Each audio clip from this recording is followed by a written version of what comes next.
Starbound can be easily described as Terraria in space, though I believe it goes deeper than that, as the similarities are only on the surface level like the graphics and genre. Though Terraria is the superior game, Starbound still is an experience that you could play for multiple hours, but it seriously isn't perfect because it doesn't flesh out any of its features enough, making it obvious that quantity was favored over quality. But I'm getting ahead of myself already. After about 3 years of playing the game, I've gotten a total of 164 hours in the game as of now, and almost 4 vanilla playthroughs completely finished. So with that, let's get into why Starbound fell off.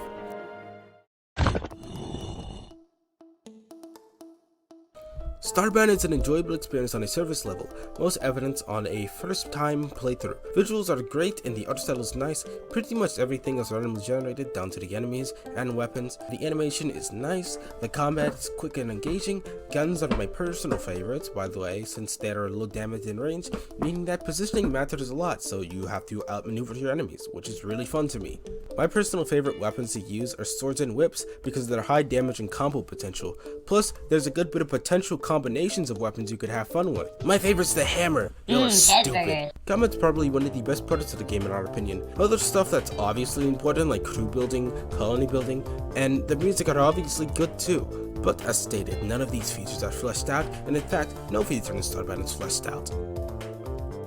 Alright viewer, you're up. It's time for you to talk about the story. Let's go! Alex, I don't think this is a good idea, man. I mean, Vito's a freaking maniac. Didn't you see what he did in my most recent video? Nope, but I think he can handle it. I'll give viewer a chance. La Historia. Starbound's like big on its dumbass linear story. If you're incredibly just wrinkled, disgustingly, indefinitely knowledgeable, and big beautiful brain can't see the obvious problem in that, then guess what? Having a linear story in a game that's, meant to be highly replayable is a bad fucking idea. Like, bro, imagine, if in, Minecraft you had a story, you get what I'm saying? What you have to do sucks fuck as well. Take scanning, the stupidest, most useless, and pointless, most nothing inclusion in this game, and make that shit important. By the way, fetch quests suck ass. You don't even need to know the plot, but I'll tell you because you're probably dumber than me and don't know it. Basically, Earth is destroyed by my awesomeness because Earth can't handle how much alpha rays I exude. So yeah, I just ignore it all the time. I exude insane amounts of alpha ray particles, so yeah, also join Alex's Discord server just cause. I mean, technically we're all Alex cause words slip from your pea brain? Fuck you man, that hurt. Even though each race in Starbound has their own unique and interesting lore, there are no gameplay differences between them. High-loadals are fish people that hate Florins because they force them underwater, yet if you're a high-loadal you can't naturally breathe underwater or swim better, even though high-loadals can do that. And if you're a Florin, high-loadal settlements aren't more likely to attack you because of what you are. Apex are controlled by the Mini-Nog, basically Space China, and there are rebels who of course rebel against the Mini-Nog, though you can't choose to be a rebel or fight for the Mini-Nog later in the game. You have as much sway in that massive part of Apex society as any other race, or even for humans. You can't decide to join the Akasas, or how the fuck you pronounce that, cult if you encounter them randomly, or even do anything about that. They'll just attack you anyway, even though they're a xenophobic pro-human group that wants to wipe out all other races from the universe. Recruitment should be their big thing. Things like this should absolutely impact the game in big ways for the races that you play as. And I didn't even mention all the possible race-specific things that could change, like for Avians with their highly religious society, glitches with their permanent medieval mindset, or Florins with their focus on hunting, violence, and the fact that they're carnivorous. Not even stats, armor, or what you can craft are changed unless you're a Nova Kid, which in that case you can craft guns, and that's it. This means that your experience will be the same no matter what race you decide to play as, when gameplay should be different depending on who you choose to play as, instead of small scanning and NPC dialogue changes.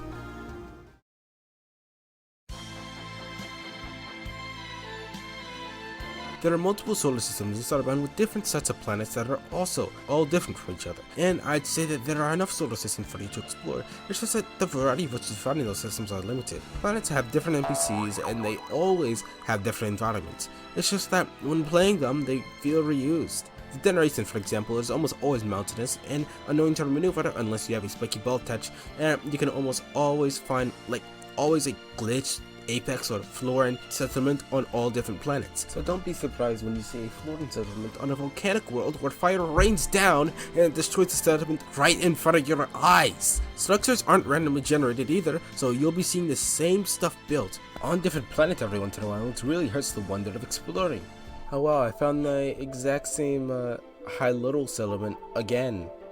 I'd love to explore it again. Why?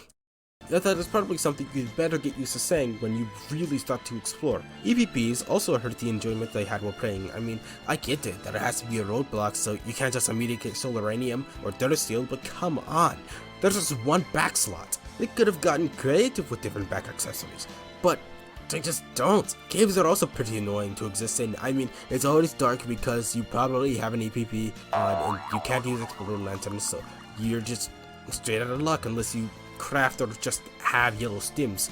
Basically, most planets would offer a similar experience to even the first one that you land on due to them not standing out much on their own, which is a massive problem as starfaring is just what you do as a Starboundian.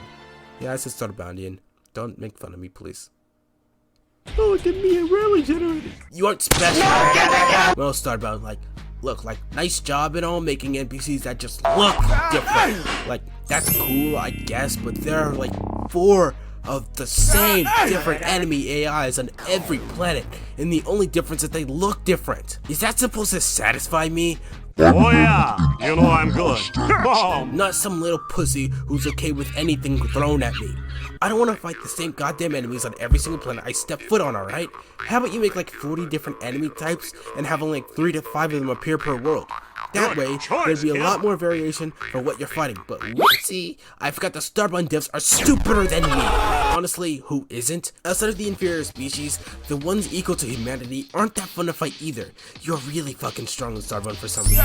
There's absolutely zero challenge to fighting them unless you're on like a tier 5 world with tungsten armor still. Just fuck, my god. Even like losers who are somehow bad at this game die more to fall damage than actual fucking enemies. TLDR, they're boring, repetitive, and lame, and before some wise guy in the comments, oh, there's special enemies too, but that's no fucking shit, buddy. I'm most unhappy about this, which I recognize as weird. There are only 3 kind of friendly humanoid NPCs in Starbound, the ones that exist, merchants, and fighters. They can also give you usually boring, completely trashed quests in which they become your crew members, but that's it. They all have incredibly limited dialogue, and even as crew members, their contribution boils down to some inconsequential help for when you're exploring. For example, the NPC functionality is so limited that even if there's a chemist NPC, you can't tell it what buff you want. Though crewmates do give you a bigger ship, which is basically like the only really good thing about them, NPCs having a single line of dialogue and ultra limited functions make interacting with them super hollow and boring, which in turn makes NPCs basically exist just for improving your crew's numbers, even though they should be more. And most likely were going to be more until Starbound devs turned their attention to adding more superfluous features that they won't flesh out either. I say this because there are 14 NPC personality types that just minorly impact how they move. Why would you add all of that without plans to add more, right? I just don't understand why you wouldn't have more friendly NPC functionality in a game where interacting with them is a constant thing. Even something as simple as a likeness meter that determines what they'd say to you, the chance of giving quests, and the chance of them wanting to join your crew would infinitely make NPCs more interesting. One thing I'd definitely add to colony NPCs would be a relationship meter. Dude, you sound gay. Just firstly quit with the elementary level insults, and secondly, dude, hear me out. It'd be interesting to have a relationship meter for colony NPCs where if you talk to them, do quests for them, or give them stuff, the meter would raise. This would be like the likeness meter, except if you raise this one, you get better rewards for when they pay you, and good crew member profession quality chance would be increased. Like instead of a tailor, you could get like a chemist, or maybe even a medic. Or a function for colony NPCs could exist where you specifically ask them to join your crew every once in a while, or you can specifically ask them to join your crew every once in a while, instead of them randomly deciding, and that yes or no depends on their relationship or likeness meter. And in that simple way, this would not only raise the worthfulness of that 750 a colony indeed costs, but it would also make talking to NPCs more engaging, interesting, and fun. Deals down, Skay. Theater, what's wrong with you? No, about the... I call music actually. I love music, dude. No, are you okay with this? Yeah, Vito couldn't tackle the last subject well anyway. He'd be too stupid. Bro, fuck off! Ungaku, the music in this game is great. If there was more of it. Bro, you hear the same shit throughout the whole game.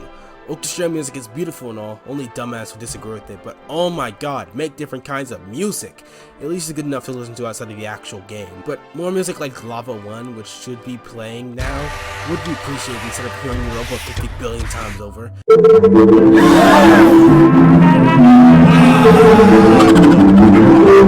And of course, different planets should have different music, but this goes into the game's problem of, again, nothing being fleshed out.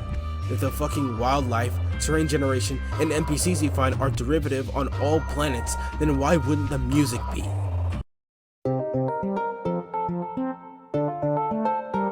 Here's a place for things that don't matter enough for their own category. Firstly, about quantity over quality. If you couldn't see it during your playthrough of Starbound, then I'm here to make sure that you definitely do.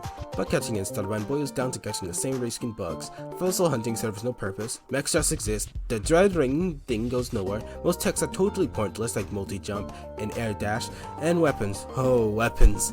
There simply aren't enough special abilities two-handed weapons can have. There's a big possibility of you just finding out all the weapon specialties before you even find Durasteel, or at least want to find Durasteel. And the secret weapons are so secret that you'd have to look them up. You'd never even know that they existed, like the zoom cannon, or the tier 7 protector and sort of whatever. I mean, you might have known about it due to the fact that this game hasn't been updated in forever and it's pretty old now. But what about this whip? You haven't seen this, right? I suppose weapon hunting could be an in-game activity, but who would really care about collecting weapons that are irrelevant by the time you get them? You'd be like, wow, I found a boomerang that does 18 damage on this tier 3 planet. Back to my fiery star. Honestly, pixels are just also sort of underutilized. Personally, I think certain NPCs should sell different specific things based on their race instead of armor and weapons mostly. This would make it so that you actually have to try and get your armor and weapons by crafting them. Crazy idea, I know, Starbound. It could also sell weapon blueprints since those are way too rare, or sell special weapons commonly. Movement in this game is also ass. You move too damn slow, and the speed tech is a tech instead of just a thing that you can do.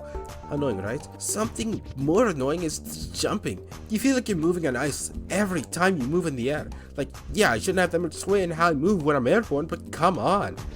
You also do not jump high enough, which is a pain. Pets also exist, but who cares, right? Yeah, they fight for you, but when they die, that's it. They don't just faint like Pokemon or anything, they actually die. Quite simply, there's too many things in this game at once instead of it just fleshing out a few features that it started with, and if they simply did do that, and added things like mechs and fleshed those out, or fleshed out their text, and maybe even bug catching, as I love doing that, then people would still care about this game.